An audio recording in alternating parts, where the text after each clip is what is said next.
commencer une série d'enseignements ce soir. Ça peut prendre 3 semaines. Amen. Alors nous sommes dans un thème intitulé « La puissance du changement intérieur par la consécration ». C'est ça le thème du mois. Alors ce soir, je voudrais partager avec toi un sous-thème intitulé « Briller par le changement intérieur et la consécration ». Briller par le changement intérieur et la consécration. Bien-aimés dans le Seigneur, la parole de Dieu est puissante.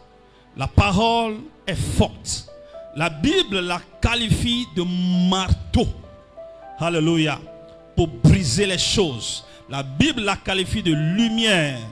La Bible la qualifie de l'eau qui lave. Alléluia.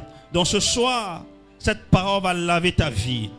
Elle sera cette lumière sur ton sentier. Amen. Ce marteau qui va briser les rocs durs et résistants dans ton cœur, qui t'empêchent d'accéder à la grâce divine. Au nom de Jésus. C'est pourquoi il est important de nous accrocher à la parole de Dieu. Il est important d'accorder à la parole de Dieu une place très importante. Alléluia. Il est important de considérer la parole. C'est pourquoi quand la parole passe, il faut mettre toute ton attention. Il ne faut pas être distrait. Il faut prendre des dispositions. Si tu veux aller à la toilette, il faut le faire maintenant. Il faut prendre des dispositions pour que tu ne sois pas distrait. Et ne permets pas à celui qui est à tes côtés de te distraire.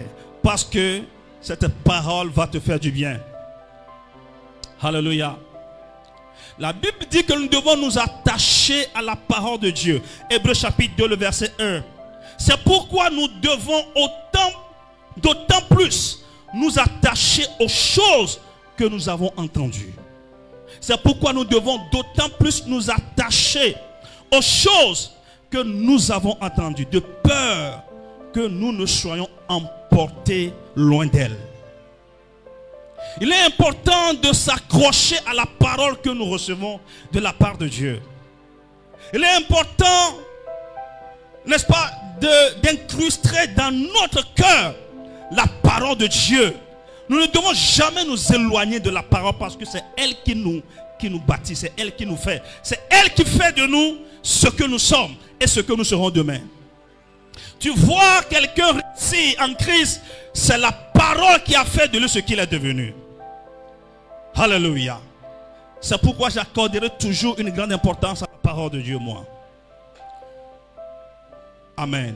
La Bible dit, tout a été fait par elle. Et rien de ce qui a été fait n'a été fait sans elle. En elle était la vie. Et la vie était la lumière des hommes. Alléluia. Et cette lumière est allée chez les siens, mais les siens ne l'ont point reçue. Mais à tous ceux qui l'ont reçue, elle a donné le pouvoir de devenir enfant de Dieu. La parole de Dieu, c'est un pouvoir. C'est une puissance. Dis avec moi, une puissance. La parole est une puissance. Alléluia. Alors nous parlons ce soir de briller par le changement intérieur et la consécration. Pendant que je méditais sur un passage dans la semaine, c'est un passage que ceux qui sont dans l'école que nous appelons Revive School vont rapidement reconnaître parce que c'est un passage, ça fait partie des passages que nous avons dans la semaine. Daniel chapitre 12, verset 3. Ceux qui sont dans le groupe, qui reçoivent chaque matin la parole de Dieu, ils vont reconnaître tout de suite ce passage. Daniel chapitre 12, verset 3. Je lis. Ceux qui auront été intelligents brilleront comme la splendeur du ciel. Et ceux qui auront enseigné la justice à la multitude brilleront comme les étoiles à toujours et à perpétuité. Ceux qui auront été intelligents brilleront comme la splendeur du ciel. Et ceux qui auront enseigné la justice à la multitude brilleront comme les étoiles à toujours et à perpétuité.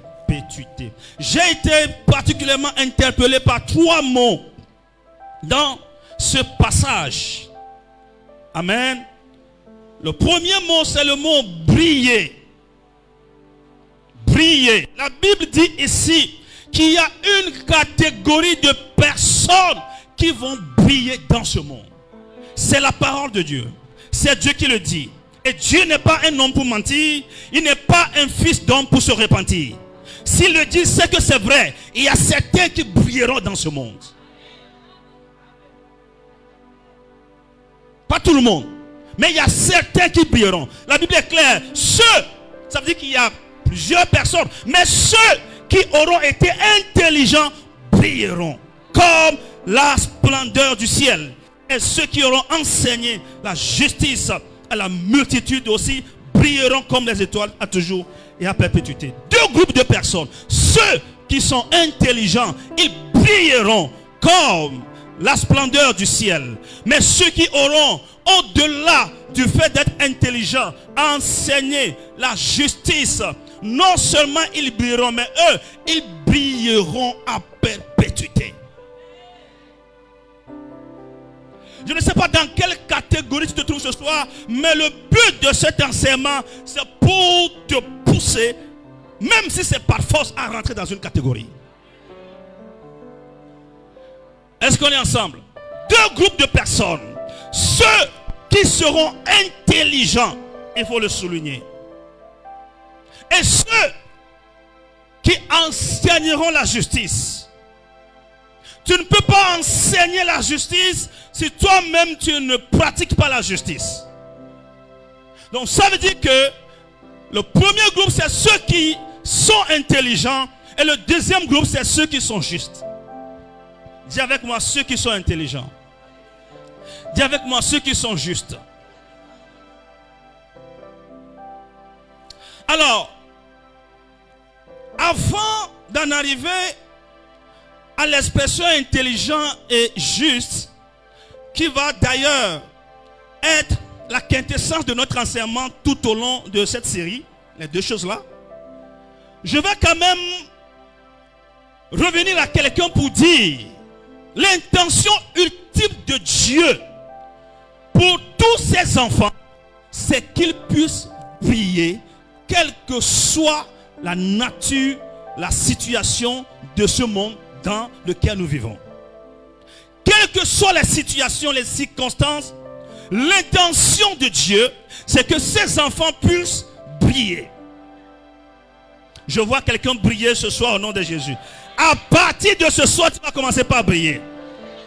Ta lumière va commencer par s'élever. Lève-toi et brille, car ta lumière paraît. Mais qui sont ceux-là qui brilleront? Mais ce dont je voudrais quand même que tu sois sûr d'abord, sans en douter aucunement, c'est que l'intention de Dieu, le plan de Dieu pour toi en tant qu'enfant de Dieu, dans ce monde, c'est de briller. Il va le dire dans Philippiens, il va le confirmer dans Philippiens chapitre 2, le verset 15. Si tu as de quoi noter, il faut noter attentivement tout ce que je dirai ce soir. Philippiens chapitre 2, verset 15. Philippiens chapitre 2, le verset 15. Afin que vous soyez irréprochables et purs, des enfants de Dieu, irrépréhensibles, au milieu d'une génération perverse et corrompue, parmi laquelle vous brillez comme des flambeaux dans le monde. Nous sommes dans une génération méchante, dans une génération perverse, dans une génération corrompue. Nous vivons comme dans des ténèbres. Le monde aujourd'hui est ténébreux. Mais la Bible dit, malgré cela, Dieu dit que nous autres, nous brillons dans ce monde. C'est pourquoi je m'en vais déjà prophétiser sur la vie de quelqu'un. No matter, peu importe ce qui se passe dans ta famille, dans ce service, dans ce travail, peu importe ce qui se passe dans cette société, peu importe ce qui se passe dans cette école, dans cette université, quelle que soit l'alliance dans ce village, je déclare et décrète que tu brilleras. Je te vois briller au nom de Jésus. Je te vois briller au nom de Jésus. Les ténèbres ne vont pas te submerger. Alléluia. Les ténèbres ne vont pas t'envahir. Tu ne peux pas être englouti par les ténèbres. C'est impossible. Parce que tu es lumière. Parce que tu es lumière. Et je prie que cette lumière jaillisse sur toi. Alléluia. Quelle que soit la nature de ce monde, nous brillerons. Quand on parle de prier, on parle de la gloire de Dieu. Alléluia. Tout ce qui brille est porteur de la gloire, du moins si ça vient de Dieu. Nous savons que, bon, il y a ce dicton qui dit que ce n'est pas tout ce qui brille qui est vrai. Mais tout ce qui brille de la part de Dieu est vrai. Et parce que toi et moi, nous brillons de la part de Dieu. Ce n'est pas le diable qui nous fait briller, c'est Dieu qui nous fait briller.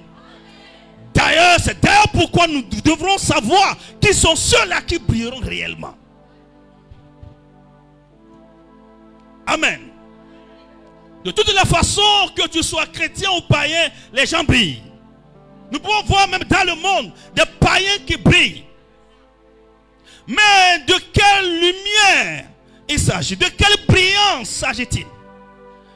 Est-ce que c'est la vraie, c'est la véritable lumière ou brillance qui vient de la part de Dieu? Non. Alléluia. Quelqu'un parle de Goshen là-bas. Reçois la prophétie de Goshen.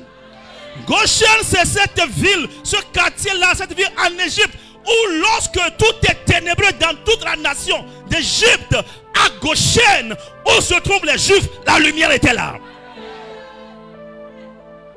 En plein ténèbres, en plein, ça veut dire que quelqu'un peut être juste à côté de moi et être dans les ténèbres, mais moi je vais briller. Moi je vais briller. Je m'en fous de qui tu es. Tu peux être mon père, tu peux être mon frère, ma soeur. Si tu es dans les ténèbres, moi je brille. Et ma lumière va te briller aussi. Tu vas recevoir la lumière de moi. Au nom tout puissant de Jésus. Ma lumière va te faire briller au nom de Jésus. Recevez cette lumière maintenant. Alléluia. Donc, le monde aussi peut briller. Dieu aussi brille. D'ailleurs, il y a un de mes mentors qui dit souvent qu'il y a des dimensions de la gloire de Dieu.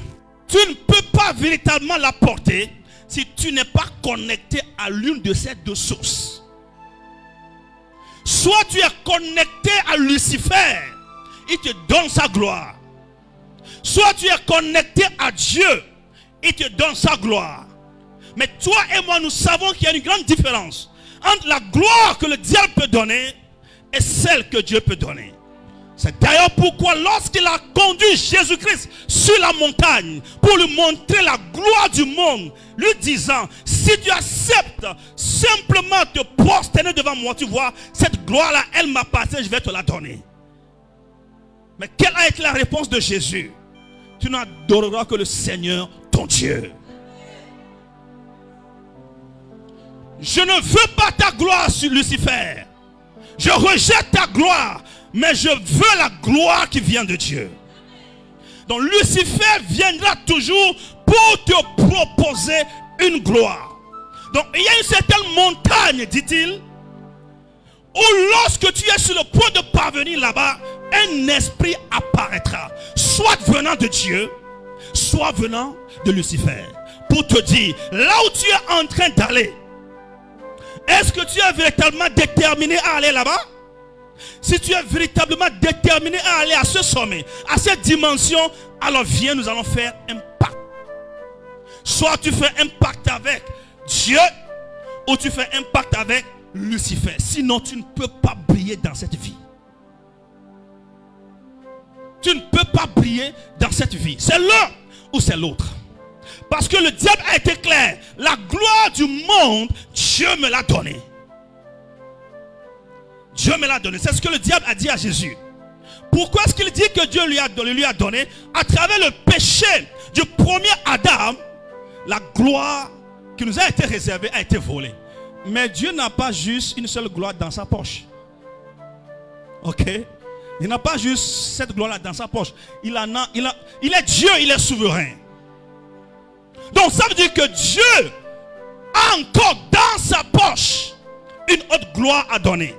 Son magasin est plein de gloire. C'est pourquoi nous pouvons encore voir dans ce monde des hommes et des femmes servant Dieu en toute fidélité qui portent et manifestent la gloire de Dieu. Ce sera ton cas au nom de Jésus. Je dis ce sera ton cas au nom de Jésus. Tu ne peux pas atteindre certaines dimensions, bien-aimés. Tu ne peux pas atteindre certaines dimensions dans cette vie si tu n'es pas rattaché à un esprit. Soit le mauvais esprit, soit le Saint-Esprit. C'est une transaction, c'est un marchandage. Une transaction. Si tu n'es pas d'accord, alors tu ne peux pas. Tu vas juste être dans des miettes. Mais tu ne peux pas véritablement manifester la gloire de Dieu dans ce monde. Mais je prie que quelqu'un reçoive la révélation ce soir. Et que tu sois connecté véritablement à l'Esprit de Dieu. Que tu rentres dans cette alliance avec Dieu. Cette alliance d'Abraham. Cette alliance qui a été confiée à Abraham. De sorte que tous ceux qui descendent d'Abraham puissent bénéficier de cette gloire. Reçois-le maintenant au nom de Jésus.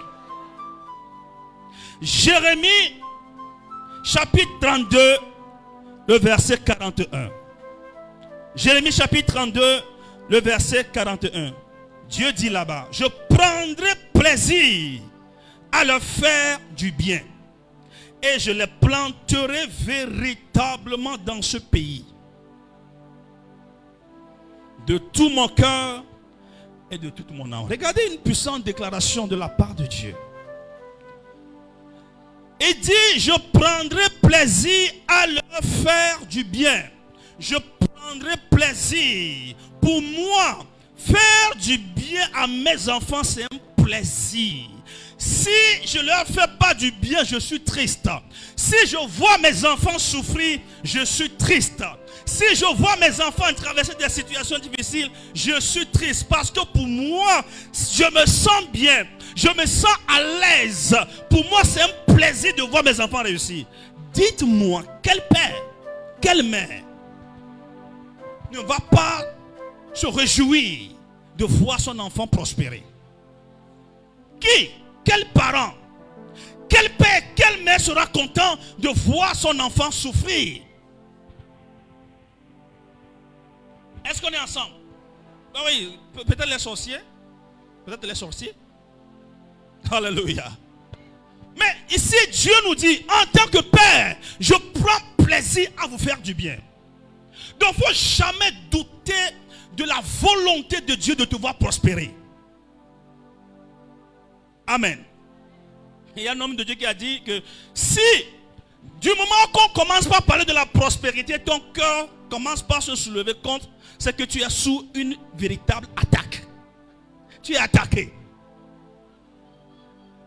Parce que nous avons tellement vécu des choses, nous sommes issus des familles misérables que nous ne pouvons même pas espérer que nous aussi on peut nous voir au sommet.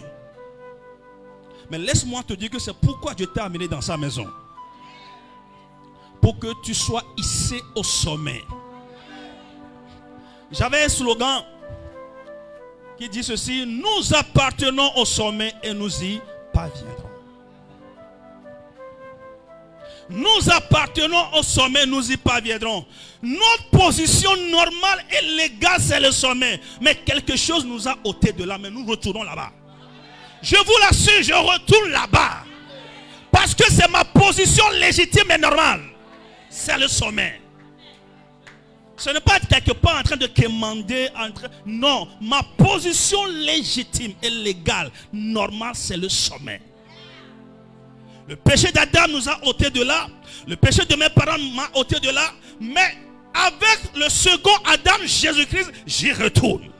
Je suis en train de monter comme ça, frère. J'ai fait un rêve un jour. Je me suis vu en train d'escalader une montagne. Je souffrais, mais je continuais quand même. Je souffrais, mais je montais quand même. Jusqu'à ce que, À un moment donné, je suis parvenu au sommet, j'ai vu une Bible, j'ai pris la Bible, j'ai soulevé ça et j'ai entendu quelqu'un de l'autre qui dit bravo. Quelqu'un de l'un dit bravo. Donc je suis convaincu que je suis en train d'aller au sommet. Je suis en train d'aller au sommet. Je ne sais pas qui est en train d'aller avec moi, mais moi je suis en train d'aller au sommet.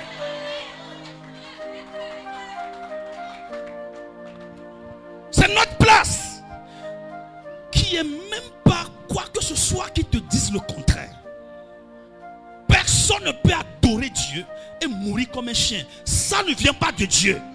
Ça peut arriver, mais sauf que ça ne vient pas de Dieu. Parce que tu peux dire, moi je connais des pasteurs, moi je connais tant qui sont morts pauvres. Mais ça ne vient pas de Dieu. Moi je ne peux pas accepter que ça vienne de Dieu.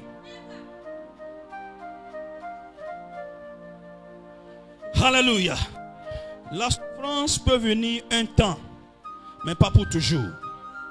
Lorsque c'est pour toujours, ça c'est une malédiction. Ça c'est contre la volonté de Dieu. Alors je voudrais encore poser ce fondement solide pour amener quelqu'un à comprendre que si tu es dans une position actuellement qui ne reflète pas la gloire de Dieu, sache que tu es dans une position anormale qui ne vient pas de Dieu. L'année passée, en début d'année, nous avons longtemps enseigné sur ces choses. Mais la Bible dit, ne nous éloignons pas de la parole de Dieu, soyons attachés. C'est pourquoi je reviens encore sur ces choses.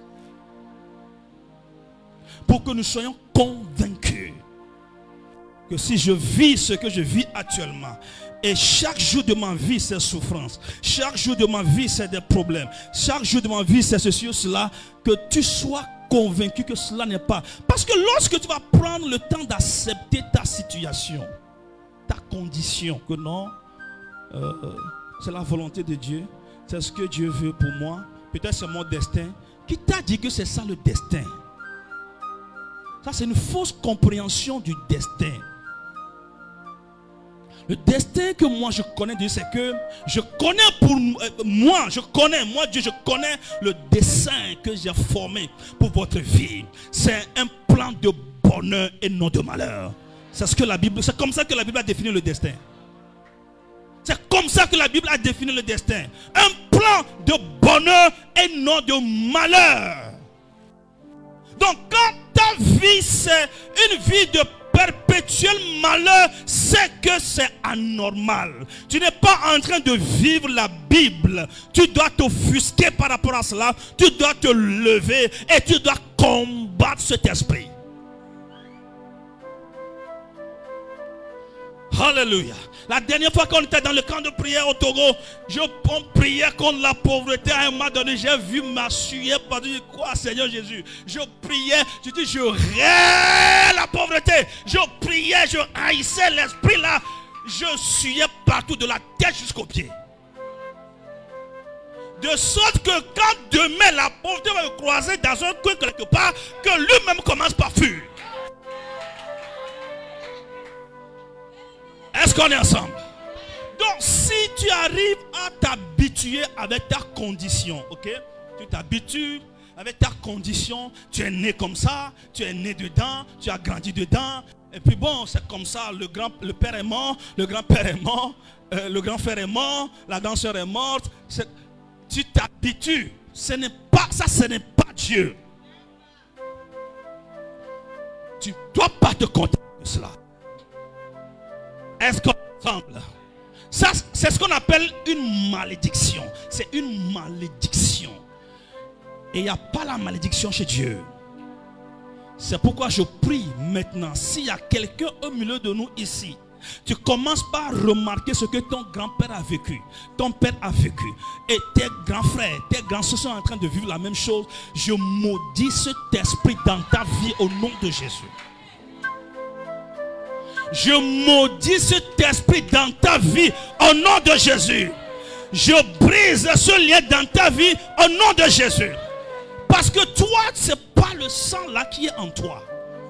C'est là où vous allez comprendre ceux qui sont passés par la cure d'âme. Quand nous prions, je prononce le nom de ma famille, je déclare que je me libère, je me coupe de tout lien avec ma famille. Je n'appartiens plus à telle famille. Les gens peuvent dire, comment est-ce qu'on peut me dire de prier que je n'appartiens plus à ma famille? Alléluia. Parce que effectivement, qu'est-ce que ta famille t'a apporté de bien? Rien que des malédictions. Alléluia. Rien que des malédictions. C'est pourquoi tu dois être débarrassé de ces malédictions. Tu dois être séparé de ces malédictions. Est-ce qu'on est ensemble? Tu dois savoir que désormais nous portons l'ADN de Jésus-Christ. Ce n'est plus le sang de ton père qui circule dans tes veines. Frère, c'est une vérité spirituelle. Tant que tu n'acceptes pas cela, bienvenue les maladies héréditaires, les problèmes de famille, tu vas continuer par récolter tout ce qui est lot de malheur dans ta famille. Est-ce qu'on est ensemble? Est-ce qu'on est ensemble? Pourquoi? Parce que ce monde est spirituel. On ne cessera jamais assez de le dire. Ce monde est spirituel. Ce monde est spirituel. Si tu ne l'acceptes pas, tu vas mourir comme un chien. Mais ce n'est pas ton cas au nom de Jésus. Je dis, ce n'est pas ton cas au nom de... Alors Dieu dit, moi Dieu, je prends plaisir à vous faire du bien. Je vous planterai véritablement dans ce pays. Alléluia. Dieu va te planter dans ce pays. Dieu va t'enraciner dans ce pays. Bon, maintenant, si toi tu ne veux pas rester ici au Sénégal, ok. Là où tu veux aller, Dieu va t'enraciner là-bas. Alléluia. Je vous planterai véritablement dans ce pays de tout mon cœur et de toute mon âme. Vous entendez Dieu parler? De tout mon cœur, de toute mon âme. De tout mon cœur, de toute mon âme. Alors, comment devant ces puissants versets accepter le fait que c'est Dieu qui veut que je souffre? Non. Dis avec moi, ça doit changer. C'est en train de changer maintenant. Maintenant, nous revenons au verset qui dit, ceux qui sont intelligents brilleront. Et ceux qui enseigneront la justice à plusieurs brilleront pour toujours. Alors, mon enseignement va comprendre trois parties. La première partie, nous allons essayer, tout ce que je viens de dire jusque-là, c'est l'introduction. La première partie va consister à comprendre le concept de la justice de Dieu et de l'intelligence. Amen. Nous allons juste comprendre le contexte et après, deuxième partie, nous allons prendre la justice. Qu'est-ce que cela veut dire en détail? Et nous allons terminer par l'intelligence. Qu'est-ce que la Bible dit en parlant d'intelligence? C'est qui ces gens-là qui sont intelligents? Parce que la Bible dit que c'est ces deux groupes de personnes qui brilleront. Pas n'importe qui. C'est seulement ces deux groupes de personnes qui brilleront. Ceux qui sont intelligents et ceux qui sont justes. Alors nous allons lire le même passage de Daniel chapitre 12 verset 3 dans deux versions différentes. Je voudrais que vous découvriez encore d'autres mots qu'on a utilisés pour parler de intelligent et de justice.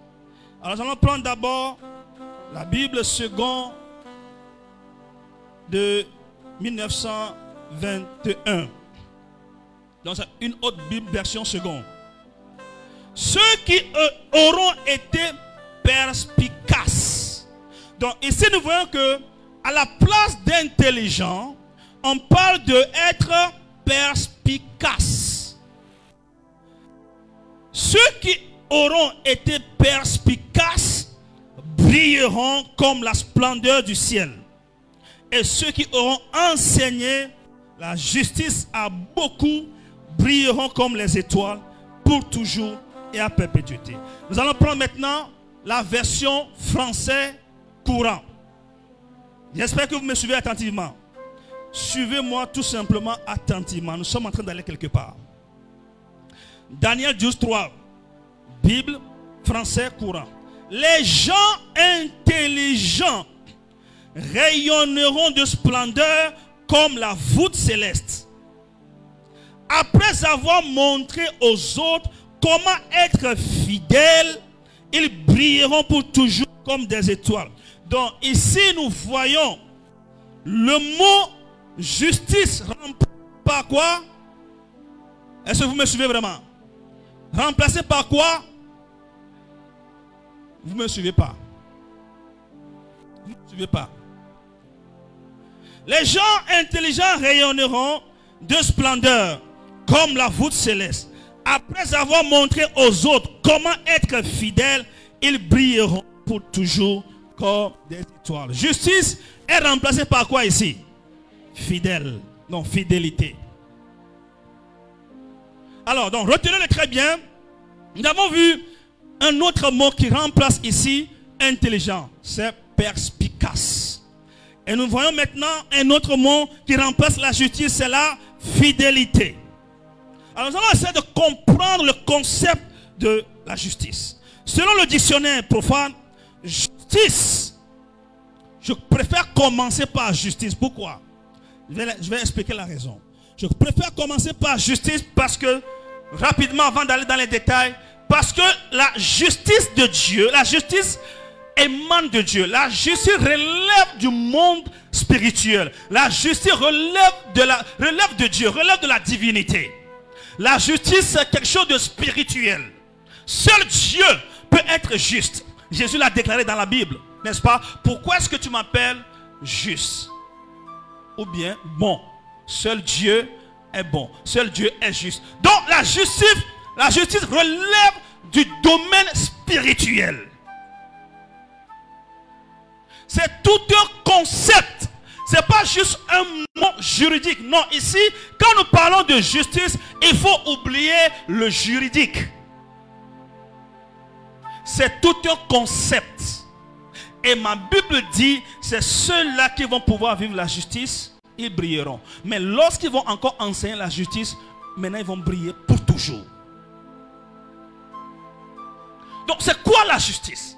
Le dictionnaire nous dit, alors donc c'est la raison pour laquelle je commence par la justice, parce que elle relève du spirituel, pendant que l'intelligence relève de l'humain. L'intelligence est humaine. La justice est spirituelle. On peut être intelligent sans connaître Dieu. Vrai ou faux?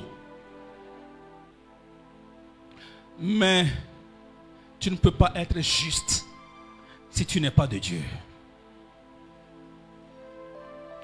Montrez-moi un seul pays juste dans ce monde. Un seul pays juste dans ce monde. Même ce qu'ils appellent justice est une abomination devant Dieu. Tu ne peux pas être véritablement juste si tu ne connais pas Dieu. Quand nous allons rentrer dans les détails de ce que signifie ce concept de justice, vous allez comprendre que aucun humain ne peut naturellement être juste. Jamais. Amen. Alors comme pour nous le spirituel est plus important, nous commençons par le spirituel avant d'en arriver à ce qui est du domaine naturel. Alléluia. La Bible dit, ce n'est pas le spirituel qui est venu en premier, c'est le naturel. Ok? Et après, il va dire que le premier Adam, qui est le naturel, qui est venu, il a été tiré de la terre. Mais le second Adam, qui est Jésus, est descendu du ciel. Alors, c'est vrai que c'est le naturel qui est venu, c'est ce qui est naturel qui est venu en premier. Et la raison pour laquelle le premier Adam a échoué, c'est parce qu'il est tiré de la terre. Il est du naturel. C'est normal que tout ce qui est naturel échoue. Et la raison pour laquelle le spirituel, le second Adam, qui est Jésus-Christ, a pu gagner, a pu vaincre ce monde, c'est parce qu'il est spirituel.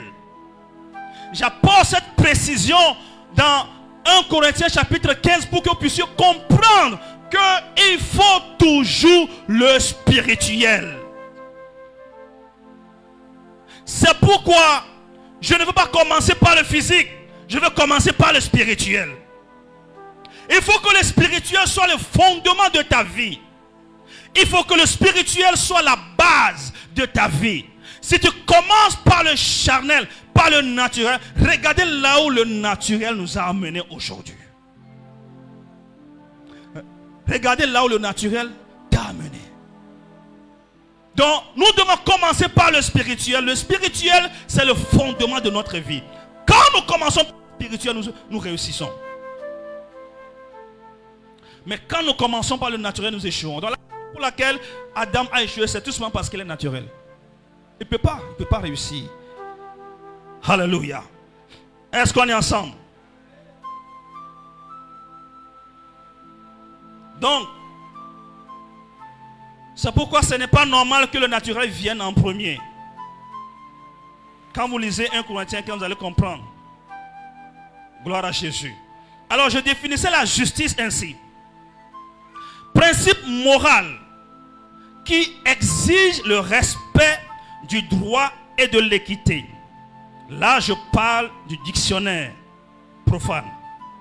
Donc, la justice, c'est un principe moral qui exige le respect du droit et de l'équité. Les gens de ce monde connaissent le droit, mais ils ne connaissent pas l'équité.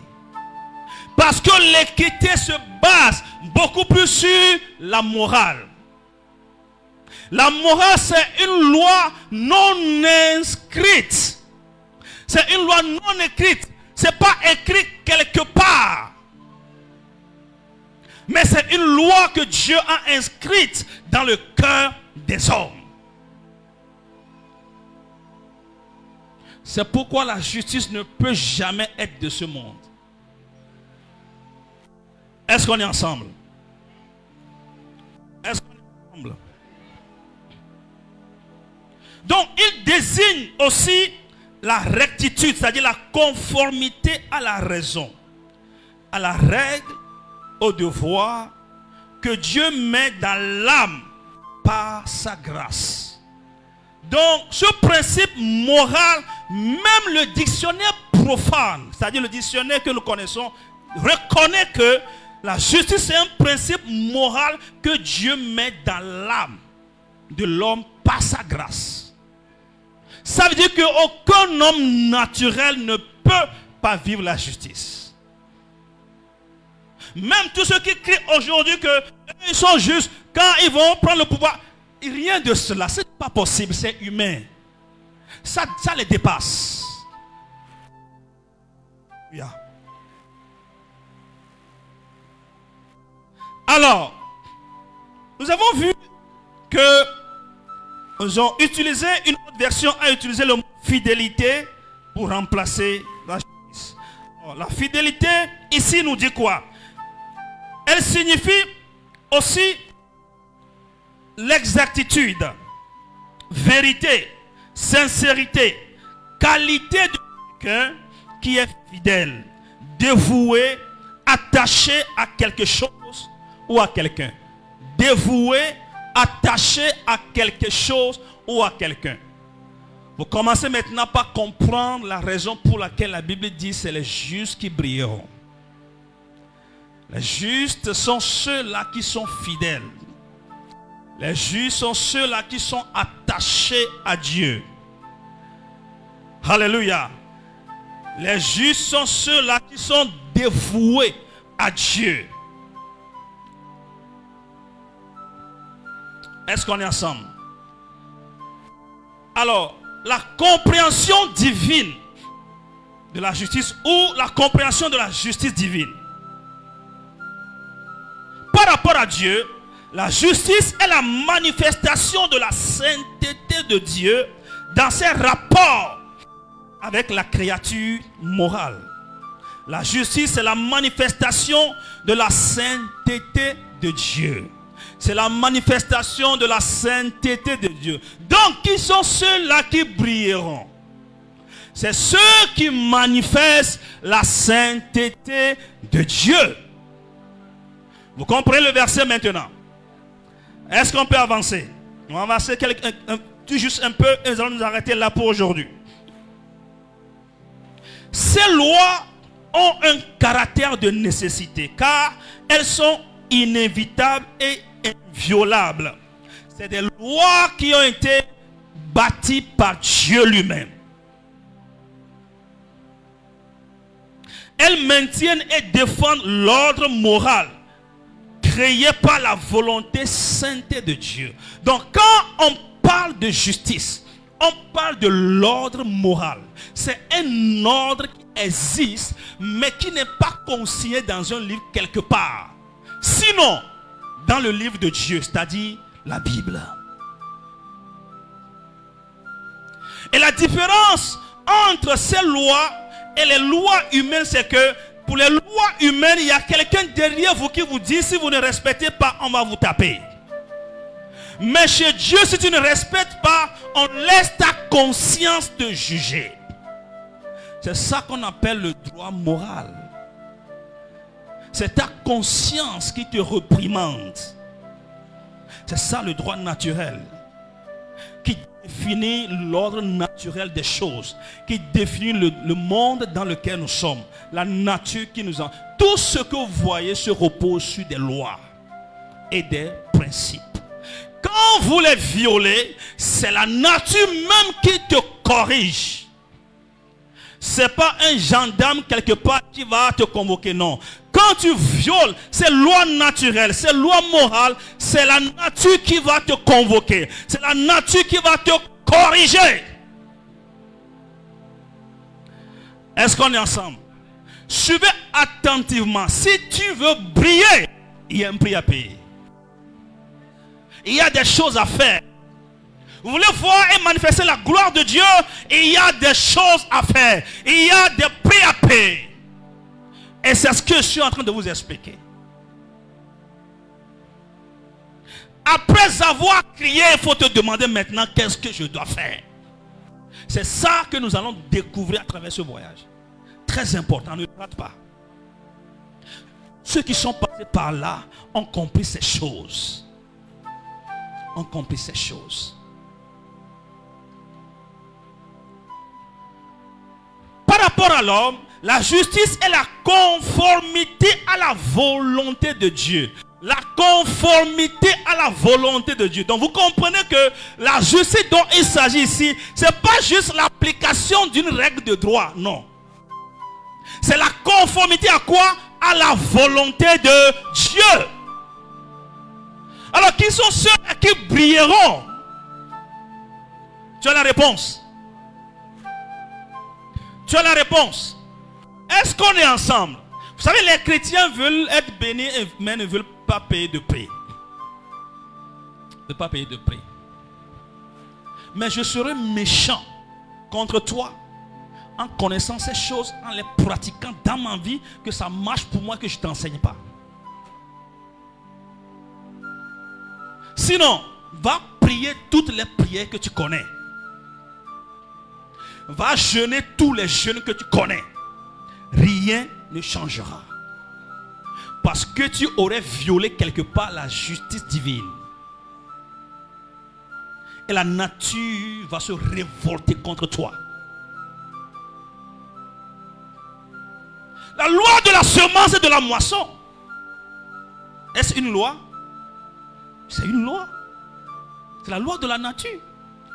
Mais qui a décrété cette loi?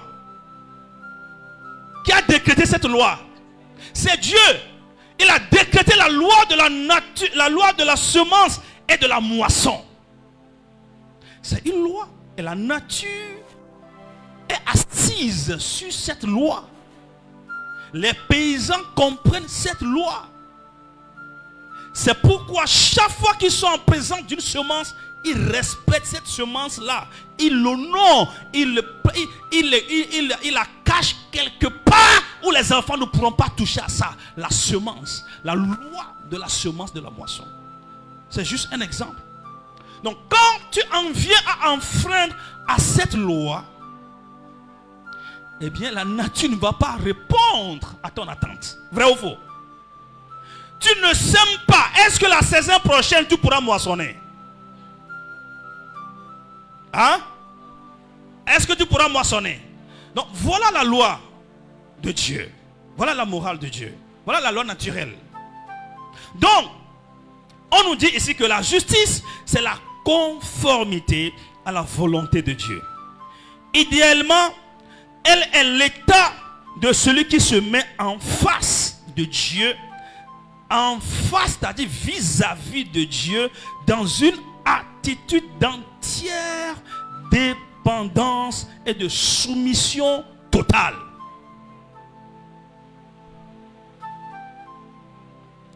De manière idéale, c'est-à-dire que l'idéal, ce que Dieu attend de nous, dans le respect de sa justice, c'est que nous nous mettions face à face devant lui. Que nous marchions dans sa présence. Comme certains viennent de le dire tout à l'heure. Que nous soyons toujours dans sa présence en toute dépendance et en toute soumission. C'est ça la justice de Dieu. Et c'est ces gens-là que Dieu dit, ils brilleront. Pas celui qui vit comme il veut. Pas celui qui fait n'importe quoi. Non. Non. Alléluia. Jésus-Christ a pleinement réalisé cette justice. Il a pu se rendre ce témoignage. Ma nourriture, c'est de faire la volonté de celui qui m'a envoyé. Ma nourriture, c'est de faire la volonté de celui qui m'a envoyé. Ma raison de vivre. Si vous me voyez vivre encore, c'est parce que je mange une nourriture spéciale. Si je ne suis pas atteint de cochocor, si je ne suis pas atteint de maladie, si je ne suis pas maigre, si vous me voyez toujours en pleine forme, en un bon point, c'est parce qu'il y a une nourriture que j'ai découverte. Et c'est cette nourriture-là que je mange. Vous me voyez réussir à tout moment, c'est cette nourriture-là que je mange. Qui consiste à faire quoi? À faire la volonté de celui qui m'a envoyé. Voulez-vous briller dans ce monde? Il faut arriver à découvrir cette nourriture. Je suis en train de parler des mystères à quelqu'un ce soir. C'est pas par la magie que les gens évoluent dans la vie. Non, c'est pas par magie. Ça se passe pas par magie. Il y a des principes, il y a des ordonnances, il y a des lois à respecter. Alors Jésus a pu accomplir pleinement la justice de Dieu. Il a dit, ma nourriture c'est de faire la volonté de celui qui m'a envoyé. Déjà lors de son baptême, il avait accompli toute justice. Dans Matthieu chapitre 3 verset 15, Matthieu 3, 15, il va dire, il est convenable que nous fassions ce qui est juste. Lorsqu'il voulait se faire baptiser, Jean-Baptiste a dit non, toi que je vois spirituellement comme ça, ton poids est trop lourd. Je ne suis pas capable de te baptiser. Ce serait catastrophique pour moi de te voir à genoux devant moi pour te baptiser. C'est plutôt à toi, vu ton poids spirituel, c'est plutôt à toi de me baptiser. Jésus a dit, si nous faisons comme ça, nous sommes en train de violer la justice de Dieu.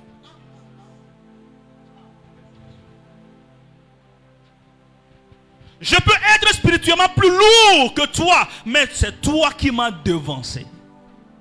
C'est toi qui as été envoyé pour préparer mon chemin. Si nous brisons ce protocole, nous enfreignons à la justice de Dieu. Et la justice de Dieu va me frapper. Donc faisons ce qui est convenable, ce qui est juste. Jésus-Christ a appelé ce acte la justice. Alors, prenons cela dans ce sens. Combien de personnes n'ont pas brisé la justice de Dieu? Combien de personnes? Pas par leur comportement, leur attitude, n'ont pas brisé la justice divine. Le problème avec la justice divine, c'est que même si tu la brises, personne ne te parlera. Personne ne te parlera. Si ce n'est pas grâce, le Saint-Esprit va te révéler que, ah, frère, tu viens de briser un protocole spirituel. La justice est en train de crier, justice, justice. Oh my God. Vous savez, quand vous brisez la justice de Dieu, de la même manière que sur cette terre, quand les gens enfreignent la loi, il y a tout qui se soulève contre la personne là. L'État se lève, les soldats se lèvent, la gendarmerie, tout. Même la personne dont on a enfreint le droit, tout le monde va se soulever contre toi. C'est comme ça dans le monde spirituel. Quand tu enfreins à la justice divine, toutes les entités spirituelles, y compris cette nature, vont se soulever. Vont se soulever. Parce que tu as brisé un protocole. Tu vas vers la terre va te vomir parce que tu as brisé un protocole. Tu vas vers l'eau va te rejeter parce que tu as brisé un protocole. Tu vas vers le soleil va devenir ténèbres parce que tu as brisé un protocole. Tu as brisé la justice divine. Parce que tous ces éléments que je cite sont ordonnés et coordonnés selon cet ordre moral et naturel.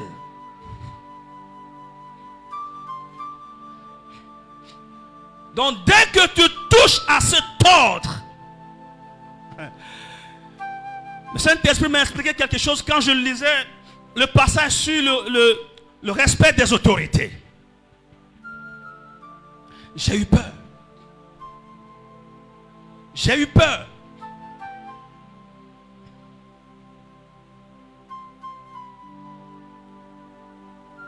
La Bible dit, tu as brisé l'ordre établi. Il n'a pas dit que tu as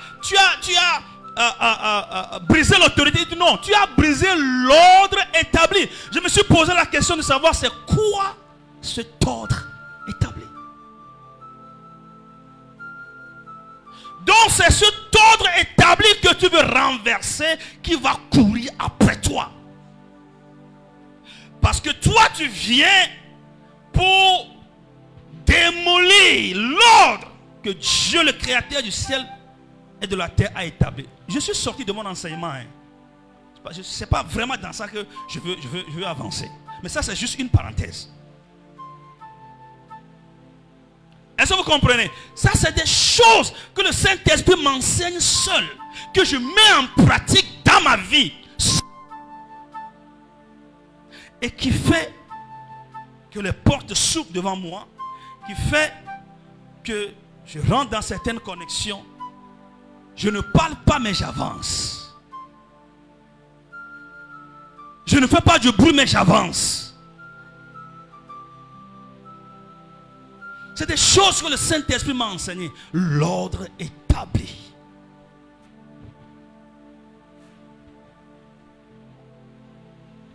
Est-ce qu'on est ensemble? Je vous ai dit que la justice est spirituelle. Donc nous sommes dans le spirituel là. Je ne suis pas encore même rentré dans la justice pour vous dire de manière pratique qu'est-ce qu'il faut faire pour être dans l'ordre de la justice divine. Ça on va le voir l'autre dimanche. Alors, on nous dit ici que Jésus-Christ a pleinement réalisé cette justice. Et il a pu se rendre ce témoignage.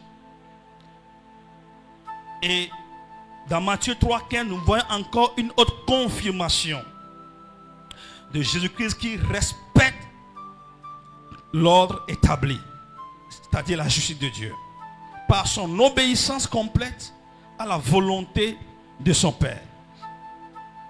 Ainsi défini, nous comprenons que la justice relève du domaine de Dieu, donc de la spiritualité. La justice, c'est la spiritualité. Le juste est donc ici celui qui met en pratique les commandements de Dieu ou tout simplement celui qui obéit à la volonté de Dieu. Amen. Le juste, c'est celui qui met en pratique les commandements de Dieu, qui obéit à la volonté de Dieu. C'est lui qui est juste.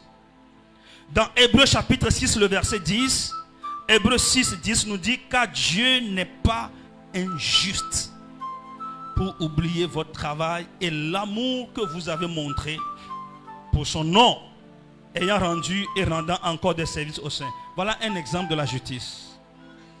Même le manque de reconnaissance est une injustice divine. Est une injustice vis-à-vis de la justice divine. Le manque de reconnaissance. C'est pourquoi Dieu dit ici, la Bible dit, Dieu n'est pas injuste pour oublier les bonnes choses que vous avez accomplies pour lui.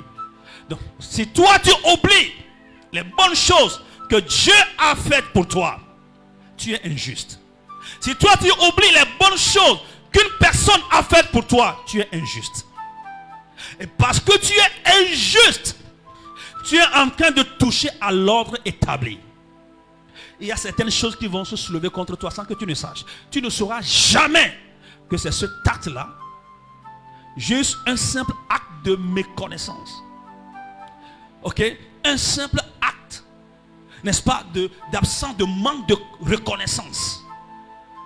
Et c'est ça qui est en train de t'entraîner dans tout ce que tu vis. Tu ne le sauras pas. C'est ça le danger avec Dieu. Mais je prie que le ciel puisse t'ouvrir l'entendement et la compréhension. Alléluia. Donc aujourd'hui, nous avons essayé de faire quoi? De comprendre ce que c'est que le concept de la justice divine. Le concept de la justice divine. Nous allons continuer en expliquant le concept de l'intelligence.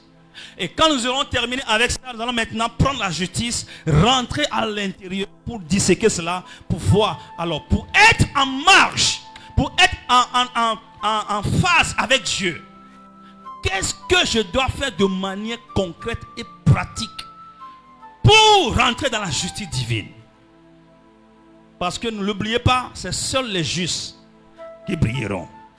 Seuls les justes qui brilleront. Alors je prie que le ciel puisse ouvrir ton entendement. Je crois que le niveau n'est pas trop élevé pour que tu puisses comprendre. Que tu puisses comprendre. Parce qu'il faille que tu comprennes cela. Sinon, ta marche avec le Seigneur, voilà, ne connaîtra pas vraiment du succès. À cause du temps, nous allons nous arrêter ici. Et je vais t'inviter à te mettre sur tes pieds. Et tu vas prier pour demander quoi? Le discernement, la compréhension. La compréhension. Et demander au Seigneur de te permettre de continuer ce voyage, cette étude jusqu'à la fin. Et tu verras si ta vie sera toujours au même niveau. Est-ce que quelqu'un peut commencer par remercier le Seigneur pour la parole? Alléluia.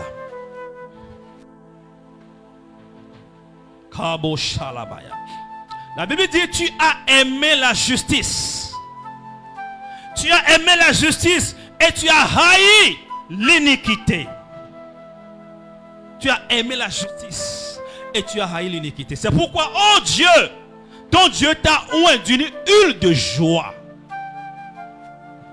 Quiconque aime la justice de Dieu recevra cette onction qui va lui procurer la joie en tout temps et à tout moment. Prie et demande d'abord le discernement, la compréhension. Demande la sagesse de Dieu pour comprendre. Demande l'ouverture d'esprit pour comprendre.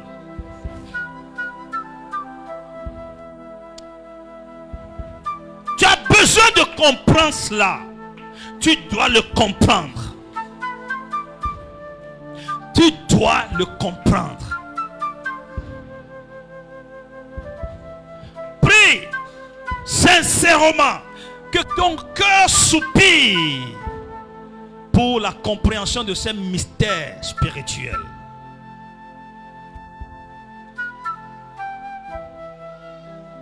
Maintenant, tu vas prier. Tu vas mettre ta doigt sur ta poitrine et tu vas demander la grâce de Dieu pour sa justice. La grâce de Dieu pour vivre la justice de Dieu. La grâce de Dieu pour vivre la justice de Dieu. La grâce de Dieu pour vivre la justice divine. Demande la grâce de Dieu. Demande la grâce de Dieu pour vivre la justice de Dieu. D'abord la compréhension de ce que c'est que la justice divine. Au-delà de ce que tu as entendu, une compréhension que le Saint-Esprit va te communiquer tout seul. Tout seul.